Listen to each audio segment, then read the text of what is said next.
தினம்தோறும் விளக்கேற்ற நல்ல எண்ணெய் இதயம் நல்லெண்ணெய். உக்ரைன் மீது ரஷ்யா நடத்தும் தாக்குதலை தடுக்க இந்தியா மீது கூடுதல் வரிகள் விதிக்கப்பட்டதாக அமெரிக்க வெள்ளை மாளிகை செய்தி தொடர்பாளர் கரோலின் லீவிட் தெரிவித்துள்ளார். இது குறித்து பேசிய அவர், ரஷ்யா உக்ரைன் போரை முடிவுக்கு கொண்டுவர அதிபர் டொனால்ட் ட்ரம்ப் தீவிரமான நடவடிக்கைகளை மேற்கொண்டு வருகிறார்.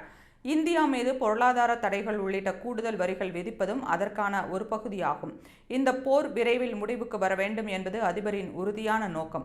ட்ரம்ப் அமைதியை விரைவாக நிலைநாட்ட விரும்புகிறார் என்றார். மேலும் நாட்டோ பொதுச் செயலாளர் உட்பட ஐரோப்பிய தலைவர்கள் அனைவரும் ட்ரம்ப் எடுத்த இந்த நடவடிக்கையை ஒரு முக்கியமான முதல் படியாக வரவேற்றுள்ளதாக அவர் கூறினார். ஜெலன்ஸ்கி மற்றும் ட்ரம்ப் இடையிலான நேரடி பேச்சுவார்த்தை அவசியம். அதனை அதிபர் ட்ரம்ப் விரும்புகிறார். அமெரிக்கா, ரஷ்யா மற்றும் உக்ரைன் ஆகிய இரு தரப்புகளுடனும் இணைந்து செயல்பட்டு இரு தரப்பு உறவை வலுப்படுத்தும் முயற்சியில் உள்ளது என்று கரோலின் லீவிட் தெரிவித்துள்ளார். மேலும் ரஷ்ய அதிபர் புதினுடன் அமெரிக்கா மண்ணில் ட்ரம்ப் நடத்திய ஆலோசனைக்கு 48 மணி நேரத்திற்குள் அனைத்து ஐரோப்பிய தலைவர்களையும் வெள்ளை மாளிகையில் சந்தித்தார். அவர்களுக்கு ரஷ்யாவின் நிலைப்பாட்டை நேரடியாக அறியும் வாய்ப்பை ட்ரம்ப் ஏற்படுத்தி கொடுத்தார். இது முந்தைய நிர்வாகம் செய்யாத செயல். அதனால் ஐரோப்பிய தலைவர்கள் மிகவும் நன்றியுடன் இருக்கிறார்கள் என்றும் குறிப்பிட்டுள்ளார்.